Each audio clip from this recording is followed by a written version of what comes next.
ওমা শিল পড়ছে। এ বাবা আমগুলো পড়ে যাচ্ছে পুরো।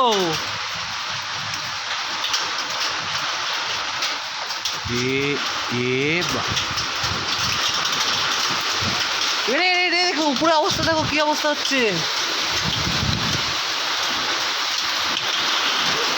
এ কি ঝড়, এ তো শিল পড়েই যাচ্ছে।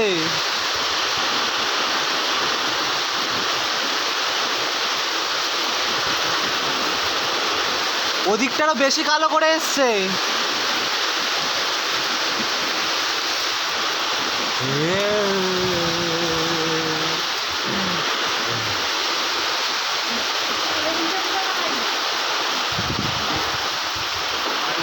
অনেকদিন পর কিন্তু শিল পড়লো, তাই না মা? অনেকদিন পর শিল পড়লো না? কিন্তু বাবা না পড়ুক, এই আমগুলো তাহলে নষ্ট হবে।